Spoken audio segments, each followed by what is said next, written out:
அறிமுகம்.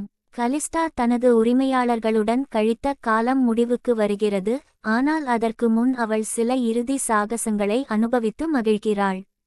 ஜூலியாவின் தம்பி லூசியஸ் அவளுடைய அறைக்கு தவறாமல் வருபவன். நான் இங்கு வந்ததிலிருந்து அவனது வருகைகள் இன்னும் அடிக்கடி ஆகிவிட்டன என்பதை நான் அறிந்து கொண்டேன். அவன் தன் இளமைக்கே உரிய பாணியில் என்னை கவரவோ அல்லது குறைந்தபட்சம் என் கவனத்தை ஈர்க்கவோ முயன்று என் மீது அதிக கவனம் செலுத்துவதை நான் கவனித்தேன். ஒரு நாள் ஜூலியா ஃப்ளோராவின் துணையுடன் வெஸ்டா கோவிலுக்குச் சென்றபோது நான் அவளுடைய அறையில் தனியாக விடப்பட்டிருந்தேன். எனக்கு ஊசி வேலை இருந்தது, அதில் நான் கவனம் செலுத்தியிருந்தபோது நான் தனியாக இல்லை என்பதை உணர்ந்தேன். நான் நிமிர்ந்து பார்த்தபோது லூசியஸ் வாசலில் நின்று என்னை பார்த்து கொண்டிருந்தான். ஓ டொமினோலஸ், நீங்கள் என்னை திடுக்கிடச் செய்துவிட்டீர்கள் என்றேன். அறைக்குள் நுழைந்தவாறே அவன் மென்மையாக மன்னிக்கவும் என்றான். நான் வேண்டுமென்று செய்யவில்லை. பரவாயில்லை, இன்று இங்கு மிகவும் அமைதியாக இருக்கிறது. நான் தனியாக இருப்பதாக நினைத்தேன். நீ தனியாக இருப்பாய் என்று நம்பினேன். நான் உன்னிடம் பேச விரும்பினேன். அவன் என் அருகில் இருந்த சோஃபாவில் அமர்ந்தான். உண்மையாகவா? எதை பற்றி என்று நான் அப்பாவியாக கேட்டேன். உரையாடல் எங்கு செல்கிறது என்பதை நான் யூகித்து அதை இன்னும் கொஞ்சம் நீட்டிக்கலாம் என்று நினைத்தேன். அது அவன் தடுமாறினான். என் நண்பர்களில் பெரும்பாலானோர் ஏற்கனவே ஆண்களாகிவிட்டார்கள். ஓ, அவர்கள் அதை எப்படிச் செய்தார்கள்? பெரும்பாலும் அவர்களுக்கு அவர்களின் அம்மாவின் பணிப்பெண்கள் அல்லது சகோதரியின் பணிப்பெண்கள் உதவினார்கள். புரிகிறது. அவன் என்னை எதிர்பார்ப்புடன் பார்த்தான். இரட்டை மேற்கோள்குறி முற்றுப்புள்ளி முற்றுப்புள்ளி முற்றுப்புள்ளி. அப்படியென்றால் நான் உனக்கு உதவ முடியுமா என்று நீ யோசித்துக் கொண்டிருந்தாயா? அவன் தலையசைத்தான். நான் ஒரு பெருமூச்சு விட்டேன். சரி, ஒரு பெண் உன்னை விரும்ப வேண்டும் என்றாலோ அல்லது உன்னிடம் தன்னை ஒப்படைக்க வேண்டும் என்றாலோ நீ முயற்சி செய்யக்கூடிய சில விஷயங்கள் இருக்கின்றன. அவன் கூர்ந்து கேட்டான். முதலாவது, மிகவும் ஆண்மையுடன் இருப்பது. நான் அவனது மெலிந்த தசைகளற்ற உடலையும் அலைபாயும் முடியையும் பார்த்தேன். ஆனால் நீ இன்னும் அந்த நிலையில் இருப்பதாக நான் நினைக்கவில்லை. இல்லை, அவன் ஒப்புக்கொண்டான். இரண்டாவது, மிகவும் நகைச்சுவையாக பேசுவது.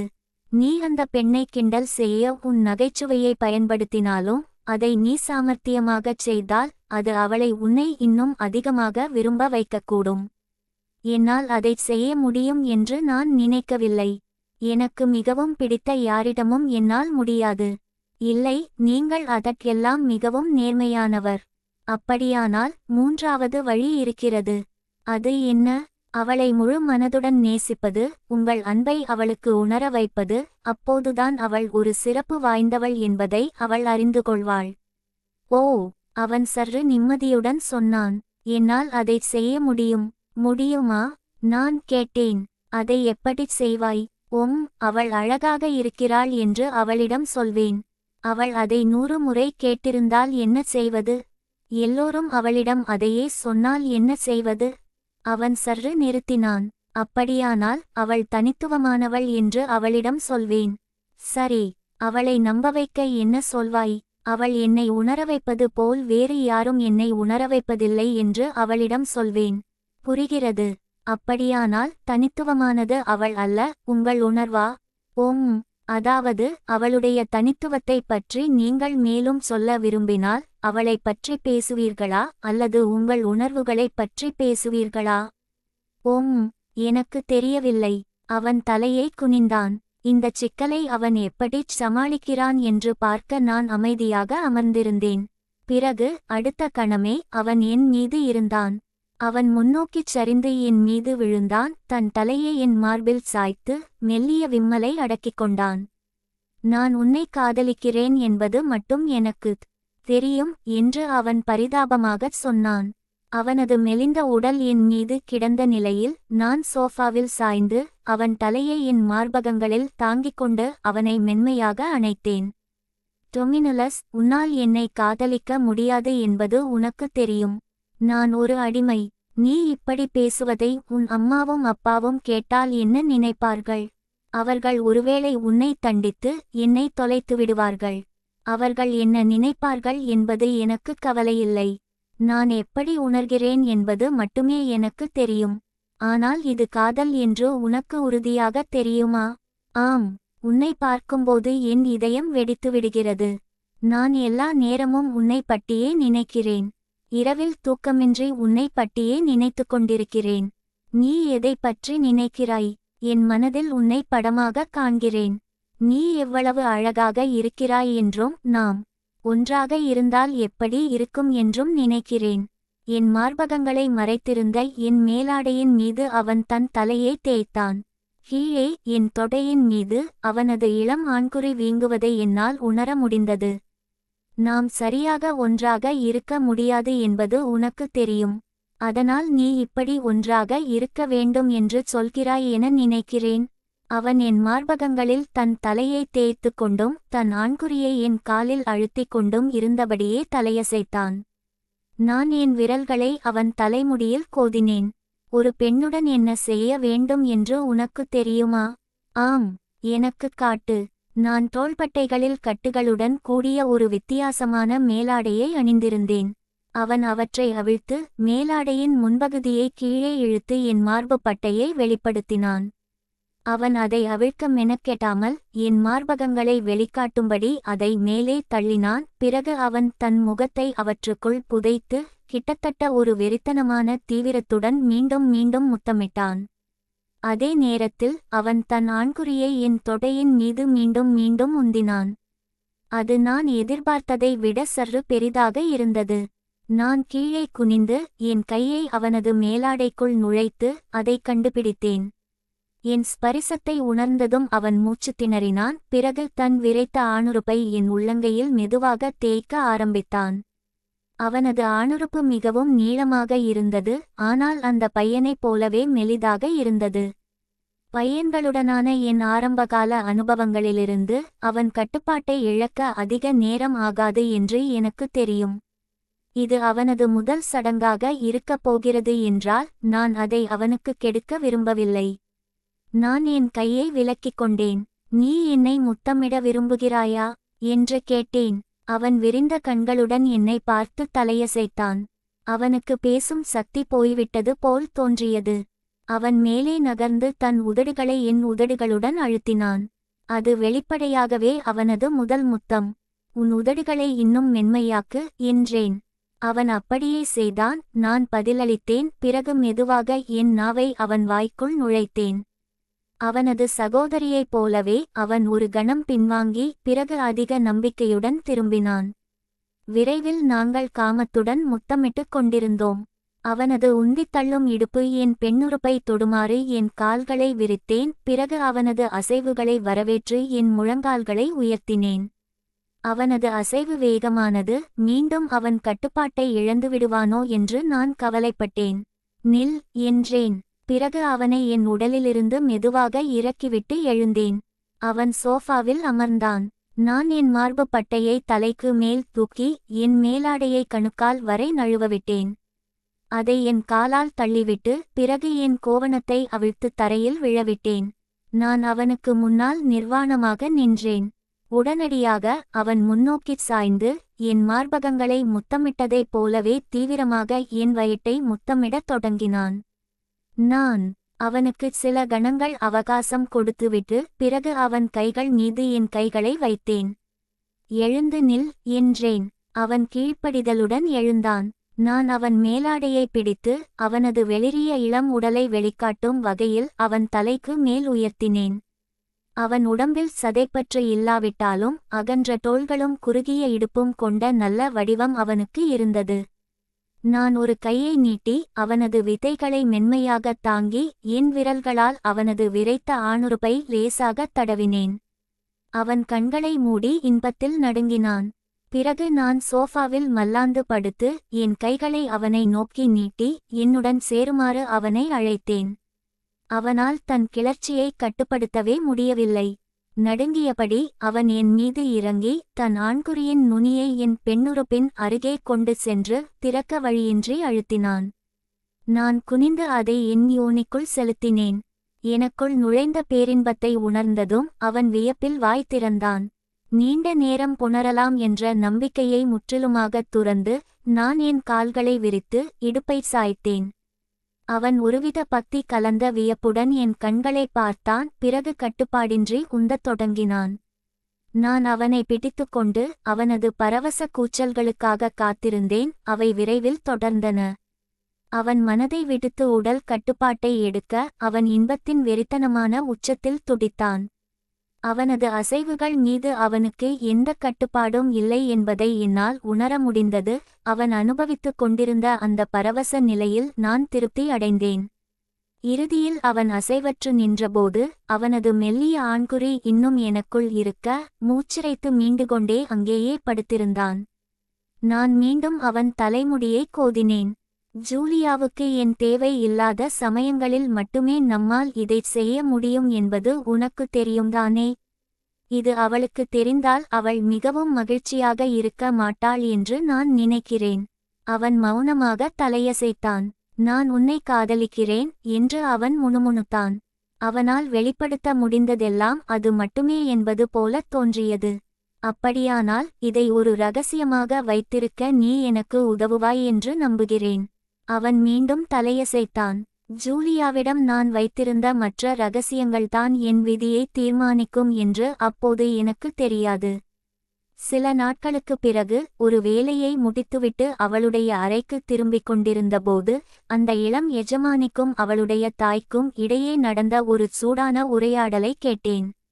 நான் ஒட்டுக்கேட்டதிலிருந்து ஃப்ளோரா எங்கள் உரையாடல்களை ஒட்டுக்கேட்டு கொண்டிருந்தாள் என்றும் ஒருவேளை எங்கள் தனிப்பட்ட நேரத்தில் நாங்கள் என்ன செய்தோம் என்பதை உளவு பார்த்து கொண்டிருந்தாள் என்றும் தோன்றியது. நான் என்னை மறைத்துக்கொண்டு நெஞ்சு படபடக்க கேட்டேன். அவள் நாகரிகமற்றவள் என்று நான் உன்னிடம் சொன்னேனே என்று அந்த எஜமானி கோபமாகச் சொல்வதை கேட்டேன். அவள் உன் மனதில் காட்டுமிராண்டித்தனமான எண்ணங்களை திணித்து இயற்கையின் ஒழுங்கை புரட்டி போட முயற்சிக்கிறாள். அவளை உனக்கு இவ்வளவு அருகில் வைத்திருந்தது ஒரு தவறு என்று எனக்கு முன்பே தெரியும். அடுத்த முறை உன் அப்பா என் பேச்சைக் கேட்பார் என்று நம்புகிறேன். அவர் இதை பற்றி கேள்விப்படுவார். காலையில் அவள் காணாமல் போயிருப்பாள். இல்லை அம்மா, தயவு செய்து என்று ஜூலியா கெஞ்சுவதை நான் கேட்டேன். நான் அவளுக்கு நல்லவளாக இருக்க கற்றுக் கொடுப்பேன். அவள் மாறுவாள், நான் உறுதியளிக்கிறேன். அந்த எஜமானி அருவருப்புடன் ஏளனம் செய்தாள். அவளுக்கு அந்த வாய்ப்பு கொடுக்கப்படாது. நான் இப்போது உன் தந்தையை பார்க்கப் போகிறேன். அவளிடமிருந்து பிரிக்கப்படுவதற்கு தயாராக இரு. அந்த எஜமானி கோபமாக நடந்து சென்றபோது நான் அவள் பார்வையில் படாமல் மறைந்திருந்தேன். பிறகு நான் விரைவாக ஜூலியாவின் அறைக்குள் நுழைந்து அவள் தன் படுக்கையில் அமர்ந்து விம்மி அழுவதை கண்டேன். நாங்கள் ஒருவரையொருவர் அணைத்துக்கொண்டு எங்கள் துக்கத்தை கொட்டினோம். சிறிது நேரம் கழித்து எஜமானரின் அறையிலிருந்து ஒரு தூதுவன் என்னை அவரிடம் அழைத்துச் செல்ல வந்தான். ஜூலியாவும் நானும் ஒருவரையொருவர் பார்த்து கொண்டோம். அதுவே கடைசி முறையாக இருக்குமோ என்று நாங்கள் அஞ்சினோம். நான் கீழ்ப்படிதலுடன் அந்த தூதுவனை பின்தொடர்ந்தேன். அந்த எஜமான் ஒரு அறிஞர். அவர் ஒரு நீதிபதியாக இருந்தவர் மற்றும் நேர்மைக்கு பெயர் பெற்றவர். அவர் தனது அடிமைகளை நன்றாக நடத்துவதில் பெயர் பெற்றவர். அவர் பெண் அடிமைகளிடம் ஒருபோதும் சலுகைகளை நாடியதில்லை என்று கூறப்பட்டது. அவரது வேலைக்காரன் என்னை அவரது அறைக்குள் அழைத்துச் சென்றான். நான் என் தலைவிதியின் தீர்ப்பை எதிர்பார்த்து செயலற்று நின்றேன். கல்லிஸ்டா, அவர் என்னை மேலும் கீழுமாக பார்த்தார். என் இளைய பிள்ளைகள் உங்கள் மீது மிகுந்த பிரியம் கொண்டிருப்பதாக தெரிகிறது. இந்த ஆரம்பம் எனக்கு இன்ப அதிர்ச்சியாக இருந்தது. ஆம் டோமினே, நீங்கள் லூசியஸிடம் அன்பாக இருந்திருப்பீர்கள் என்று நம்புகிறேன். அவர் என்னுடன் மிகவும் மகிழ்ச்சியாக இருக்கிறார் என்று நினைக்கிறேன் டோமினே. புன்னகைக்க வேண்டும் என்ற உந்துதலை நான் அடக்கிக் கொண்டேன். நம்முடைய இளைஞர்கள் பெரும்பாலும் அடிமை பெண்களிடமிருந்து வாழ்க்கையை பற்றி கற்றுக்கொள்கிறார்கள் என்பது நமக்கு தெரியும். அது இயல்பான ஒன்றுதான். ஆனால் நம்முடைய இளம் பெண்கள் வேறு விஷயம். ஜூலியா எளிதில் பாதிக்கப்படக்கூடியவள். மேலும் அவள் பாதகமாக பாதிக்கப்பட்டுவிட்டாளோ என்று அவளுடைய தாய் அஞ்சுகிறார். இதற்கு பதிலளிக்க வேண்டுமா என்று எனக்கு உறுதியாக தெரியவில்லை.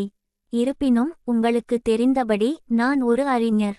நான் கால் பற்றி சீசரின் எழுத்துக்களையும் ஜெர்மானியா பற்றி டாசிடஸின் எழுத்துக்களையும் படித்திருக்கிறேன். மேலும் உங்கள் தாய்நாட்டை பற்றி நீங்கள் ஜூலியாவிடம் சொன்னது உண்மைதான் என்பதை நான் புரிந்துகொள்கிறேன். அவர் ஒரு மஞ்சத்தில் அமர்ந்து 2 சுருள்களை எடுத்து அவற்றில் ஒன்றை விரித்தார். ரோமை விட அந்த நாடுகளில் பெண்கள் உண்மையிலேயே அதிக சமத்துவத்துடனும் அதிக சுதந்திரங்களுடனும் இருக்கிறார்கள் என்று தெரிகிறது. அச்சமூட்டும் போர்வீரர்களாகவும் வலிமையான தலைவர்களாகவும் இருந்த பெண்களைப் பற்றிய சில விறுவிறுப்பான சித்தரிப்புகளை நான் படித்திருக்கிறேன். அந்த நாடுகளில் பெண்கள் சொத்துக்களை வைத்திருக்கவும் வர்த்தகம் செய்யவும் முடியும் என்பதையும் நான் புரிந்துகொள்கிறேன். சில சமயங்களில் அவர்கள் குடும்பத்தின் தலைவராக கூட இருக்க முடியும். மீண்டும் நான் பதிலளிக்க வேண்டுமா என்று எனக்கு தெரியவில்லை. அப்படியானால் நீங்கள் ஜூலியாவிடம் அந்த விஷயங்களை கூறியபோது அவளை தவறாக வழிநடத்த முயற்சிக்கவில்லை என்று நான் கருதுகிறேன். இல்லை டோமினே, உங்களுக்கு தெரிந்தபடி எங்கள் சமூகம் உங்களுடையதிலிருந்து மிகவும் வேறுபட்டது. மேலும் ஜூலியாவின் நிலையில் உள்ள ஒரு இளம் பெண் மற்ற கலாச்சாரங்களின் பழக்கவழக்கங்களுக்கு விருப்பம் கொள்வது ஆபத்தானது. ஆம் டோமினே, நான் பதிலளித்தேன். அந்த பழக்கவழக்கங்களில் நான் அவளுக்கு குளியலறையிலும் படுக்கையறையிலும் கற்றுக் கொடுத்தவையும் அடங்கும் என்று சந்தேகித்தேன். ஒரு அறிஞராக இந்த வேறுபாடுகள் எனக்கு சுவாரஸ்யமாக இருக்கின்றன. மேலும் ஒரு கணவனாகவும் தந்தையாகவும் அவை ஆண் மற்றும் பெண்களின் தனிப்பட்ட வாழ்க்கையை எவ்வாறு பாதிக்கின்றன என்பதைப் பற்றி மேலும் அறிய விரும்புகிறேன். உதாரணமாக கணவன் மனைவி உறவுகள். அவர் சற்று நிறுத்தினார். அவர் என்னிடமிருந்து அறிவை பெற முயல்வது போல் தோன்றியதால் நான் ஆச்சரியப்பட்டேன். ஆனால் அவர் காத்திருந்ததால் என்னால் முடிந்தவரை அவருக்கு பதிலளிக்க முயன்றேன். அது சூழ்நிலையை பொறுத்தது என்று நினைக்கிறேன். சில குடும்பங்களில் கணவன் ஆதிக்கம் செலுத்துவான், சிலவற்றில் மனைவி, மற்றவற்றில் அவர்கள் சமமாக இருப்பது போல் தெரிகிறது. என் பெற்றோரே விவசாயிகள், அவர்கள் வேலையை சமமாக பகிர்ந்து கொள்கிறார்கள். என் அம்மா என் அப்பாவைப் போலவே கிட்டத்தட்ட அதே அளவு நேரத்தை வயல்களில் செலவிடுகிறார். வீட்டில் என் அம்மாதான் பொதுவாக பொறுப்பில் இருப்பார். எனக்கும் என் சகோதரர்களுக்கும் என் அப்பாதான் கல்வி கற்பித்தார், ஆனால் என் அம்மாதான் வீட்டை நிர்வகித்தார். காரியங்கள் ஒரு குறிப்பிட்ட வழியில் செய்யப்பட வேண்டும் என்று அவர் விரும்புவார், மற்ற வழிகளை அவர் அவ்வளவாகச் சகித்துக் கொள்ள மாட்டார். நான் சற்று நிறுத்தினேன். படுக்கையறையில் கூட அவர், என்னை மன்னியுங்கள் எஜமானே. நான் பணிவுடன் தலை குனிந்து இந்த வேண்டுமென்றே செய்த அத்துமீறலுக்கு எஜமான் எப்படி பதிலளிப்பார் என்று பார்க்க காத்திருந்தேன். நான் பேசிக்கொண்டிருந்தபோது அவர் என் வார்த்தைகளை கேட்பது மட்டுமல்லாமல் என்னை மிகவும் கூர்ந்து கவனித்துக் கொண்டிருந்ததை நான் கவனித்தேன். மேலும் என் ஆச்சரியத்திற்கு அவனது அங்கிக்கு அடியில் ஒரு புடைப்பு உருவாவதை நான் கண்டேன். என்னை பார்த்ததும் ஒருவேளை என் கலாச்சார பெண்களைப் பற்றிய எங்கள் பேச்சும் சேர்ந்து அவனை தூண்டிவிட்டதாகத் தோன்றியது. நான் பரிந்துரைத்த திசையில் அவன் எங்கள் உரையாடலை கொண்டு செல்வானா என்று பார்க்க காத்திருந்தேன். நாம் இங்கே தனியாக இருக்கிறோம் என்று அவன் மெதுவாகச் சொன்னான். நீங்கள் தாராளமாக பேசலாம். சரி, உங்கள் அனுமதியுடன். என் அம்மா மிகவும் உணர்ச்சிவசப்படும் பெண். நான் வளர்ந்தபோது எங்கள் வீட்டில் அதிக தனிமை இருக்காது, அதனால் வீட்டின் மற்ற பகுதிகளைப் போலவே படுக்கையறையிலும் அவர்தான் ஆதிக்கம் செலுத்துவதை கவனிக்காமல் இருப்பது கடினமாக இருந்தது. அவனது அங்கிக்கு அடியில் இருந்த புடைப்பு பெரிதானது. புரிகிறது என்று அவன் சோபாவில் சற்று நகர்ந்தபடி சொன்னான். அவர் எப்படி பொறுப்பேற்றார்? நான் முன்னே சென்றேன். எனக்கு தெரிந்தவரை இங்கு அவ்வளவு சாதாரணமாக இல்லாத வழிகளில். நான் மெதுவாக அவனை நோக்கி நடந்து அவன் கைகளிலிருந்து சுருள்களை மென்மையாக வாங்கினேன். அவன் கண்களைச் சந்தித்து அவன் பார்வையை தாங்கிக் கொண்டு நான் சோஃபாவின் மீது ஏறி கவனமாக அவன் மீது அமர்ந்தேன். அவனது மேலாடைக்குக் கீழே இப்போது நீண்டு வளர்ந்திருந்த வீக்கத்தின் மீது எனது யோனியை பதித்தேன். நான் நெருங்கியபோது அவன் சற்று திகைத்து போனான், ஆனால் அவன் என்னை தடுக்க எந்த முயற்சியும் செய்யவில்லை. என் உடல் அவன் மீது நிலை பெற்றதை உணர்ந்ததும் அவன் கண்களை மூடி பெருமூச்சு விட்டான். நான் அவன் கைகளை பிடித்து என் இடுப்பில் வைத்துக்கொண்டேன். பிறகு அவனது மேலாடைக்கு மேலாக மெதுவாக அவன் மீது சவாரி செய்யத் தொடங்கினேன். இப்போது விரைத்திருந்தும் இன்னும் மறைந்திருந்த அவனது ஆண்குறியின் நீளத்திற்கு என் உடலை நகர்த்திக் கொண்டே சென்றேன். என் தாய் தன் இன்பத்தை அனுபவித்த விதத்தில் நான் என் இன்பத்தை அனுபவிப்பதற்கு அவன் சம்மதிப்பது போல் தோன்றியது.